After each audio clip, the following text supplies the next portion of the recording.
दोस्तों, आप लोगों ने कभी सोचा है कि अगर आपकी परछाई को कोई वश में कर ले तो इसके कितने भयंकर परिणाम हो सकते हैं। यह कहानी भी उसी पर आधारित है। सपनों के शहर मुंबई में एक बहुत बड़ा कॉलेज था। वहाँ पर देश के जाने माने धनवान लोगों के बच्चे पढ़ते थे। वह कॉलेज अपनी पढ़ाई के लिए विश्वविख्यात था। वहाँ पर विदेशी बच्चे भी पढ़ते थे। उसी कॉलेज में एक स्टूडेंट था, उसका नाम था राकेश, जो बहुत गरीब परिवार से आता है। उसका एडमिशन स्कॉलरशिप के माध्यम से हुआ था। वह पढ़ाई में बहुत तेज़ था, हमेशा कॉलेज में टॉप करता था। कॉलेज के सभी स्टूडेंट उस लड़के से बहुत ही ज़्यादा जलते थे। वे बोलते थे, ये गरीब परिवार से आया लड़का पूरे कॉलेज में टॉप कर रहा है, हम लोग की क्या इज़्ज़त रह जाएगी, यह हमारा स्टेटस भी ख़राब कर रहा है, इसको तो सबक सिखाना पड़ेगा। अब कॉलेज के स्टूडेंट अलग अलग तरीके से उस लड़के को परेशान करना शुरू कर देते हैं। कभी उसको सीढ़ियों से गिरा देते हैं, कभी उसको टॉयलेट में बंद कर देते हैं, कभी उसको गलत इंजाम में फंसा देते हैं। राकेश के गरीब होने की वजह से उसके पास कोई आना जाना पसंद नहीं करता था। यहाँ तक कि कॉलेज के जो टीचर थे उनमें से कुछ राकेश से बहुत ही ज़्यादा जलते थे, लेकिन मजबूरी में कुछ नहीं कह पाते थे। एक दिन की बात है, कॉलेज में एग्ज़ाम चल रहे थे। सभी स्टूडेंट एग्ज़ाम हॉल में आते हैं और अपनी अपनी सीट पर बैठ जाते हैं और परीक्षा शुरू हो जाती है। राकेश बहुत होशियार था, वह अपने सारे प्रश्नों का आंसर आसानी से हल कर ले रहा था। तभी एक स्टूडेंट राकेश की सीट के नीचे आंसर हल किया हुआ एक पर्चा फेंक देता है, लेकिन राकेश को इसकी भनक तक नहीं लग पाती।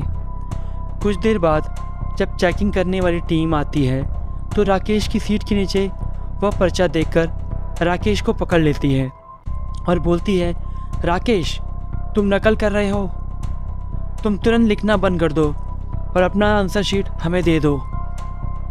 राकेश खूब रोता है, गिड़गिड़ाता है। वह कहता है, सर मैंने नकल नहीं किया, ये पर्चा कहाँ से आ गया मुझे नहीं पता। कोई इस पर विश्वास नहीं करता और उसको कॉलेज से निकाल देते हैं। राकेश जो दिल का बहुत ही अच्छा था, लेकिन अब उसके दिल में कॉलेज के सारे लोगों के प्रति नफ़रत की भावना पैदा हो जाती है। वो सबसे बदला लेना चाहता था। एक दिन राकेश एक तांत्रिक के पास जाता है। वह तांत्रिक बहुत ही शक्तिशाली था। वह नर बलि देकर इतना ताकतवर हो गया था कि वह किसी को भी वश में कर लेता था। राकेश तांत्रिक के पास जाकर सारी बातें बता देता है और बदला लेने का तरीका पूछता है। तांत्रिक राकेश को एक उपाय बताता है। वह बोलता है, अगर तुम पूर्णमासी की रात को रात के 12 बजे अगर अपनी बलि दे देते हो तो तुम अमर हो जाओगे और तुम वह शैतानी शक्तियाँ प्राप्त कर लोगे जिसका सामना कोई नहीं कर पाएगा। राकेश पूर्णमासी की रात को अपना सर अलग कर देता है और अपनी बलि दे देता है और बहुत ज़्यादा ही शक्तिशाली बन जाता है। एक दिन राहुल अपने घर से अपनी बाइक पर कॉलेज जा रहा था। वो वही लड़का था जिसने राकेश की सीट के नीचे पर्चा छुपाया था। राहुल अपनी बाइक से कुछ दूरी पर पहुंचा ही था कि उसे लगा उसका गला कोई ज़ोर ज़ोर से दबा रहा है। वो अपने गले को पकड़ने के लिए गलती से बाइक से हाथ हटा देता है और उसका संतुलन बिगड़ जाता है और वो मर जाता है।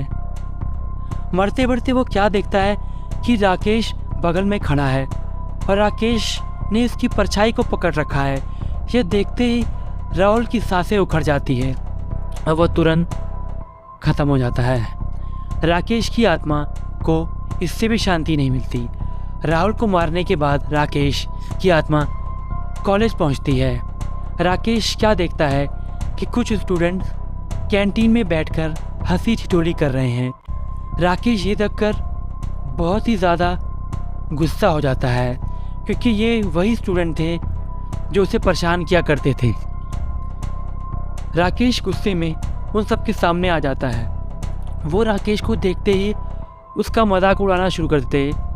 अरे ये तो वही राकेश है जिसने चीटिंग की थी, चीटिंग करते हुए पकड़ा गया। देखो देखो, ये फिर से आ गया।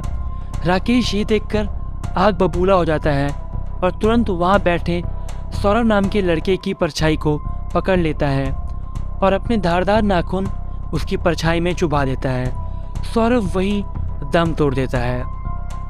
उन दोस्तों में से 2 दोस्त राकेश के ऊपर मिलकर हमला करने की कोशिश करते हैं, लेकिन उनका भी वही हाल होता है। राकेश उनकी परछाई को वश में करके उन दोनों को मौत के घाट उतार देता है। पूरी कॉलेज में खलबली मच गई थी, क्योंकि अब हर दिन ऐसे ही होता था। राकेश किसी की परछाई को वश में कर लेता और उसको मार देता। राकेश ने अब कॉलेज के शिक्षकों और वहाँ के निर्दोष लोगों को भी अपना शिकार बनाना शुरू कर दिया था। रोज़ रोज़ इन सब घटनाओं की वजह से उस कॉलेज की इज्जत मिट्टी में मिल गई थी। अब कोई भी माँ बाप अपने बच्चे का एडमिशन उस कॉलेज में नहीं कराना चाहते थे। कॉलेज के मालिक को ये सब पता चला तो उसने एक तांत्रिक की मदद लेने की सोची। फिर एक दिन तांत्रिक उस कॉलेज में पहुंचा। उसके पहुंचते ही उसे पता लग गया कि ज़रूर इस जगह पे कोई काली शक्ति मौजूद है। वो बिल्कुल आसपास ही थी। उसने तंत्र मंत्र पढ़ना शुरू किया। शुरू करते ही उसके सामने राकेश प्रकट हो जाता है। राकेश गुस्से में उस तांत्रिक के सामने आ जाता है और बोलता है, हे तांत्रिक, तू मेरे बीच में मत आ। तू यहाँ से चला जा अगर जान प्यारी है तो, नहीं तो जिंदा नहीं बचेगा। तांत्रिक ने बोला कि तुम क्यों यहाँ पर लोगों को मार रहे हो? तुम यहाँ से चले जाओ। तुम्हारी आत्मा की शांति के लिए जो हो सकता है वो हम लोग करेंगे, लेकिन तुम यहाँ से चले जाओ। राकेश बोलता है, मेरे जीते जी तो कुछ नहीं हो पाया और तुम मेरी भलाई की बात कर रहे हो? चले जाओ यहाँ से, तुम सब मारे जाओगे। राकेश फिर भी बोलता है कि मुझे शांति तभी मिलेगी जब ये कॉलेज बंद हो जाएगा और इसमें कोई नहीं रहेगा। जहाँ मैं नहीं पढ़ सका वहाँ मैं किसी को पढ़ने नहीं दूंगा। अगर मेरी बात नहीं मानी तो सारे निर्दोष लोग मारे जाएंगे। कॉलेज का मालिक बहुत ही अच्छे दिल का था। उसे लोगों की जान की फिक्र थी। इस वजह से उसने राकेश की बात मान ली और उसने कॉलेज पर हमेशा हमेशा के लिए ताला लगवा दिया। अब उस कॉलेज के आसपास सब कुछ शांत था। अब किसी भी लोगों की मरने की खबर नहीं आती थी। दोस्तों, अगर आपको ये वीडियो पसंद आई तो इस चैनल को लाइक कीजिए, सब्सक्राइब कीजिए और बेल आइकन दबाना ना भूलें।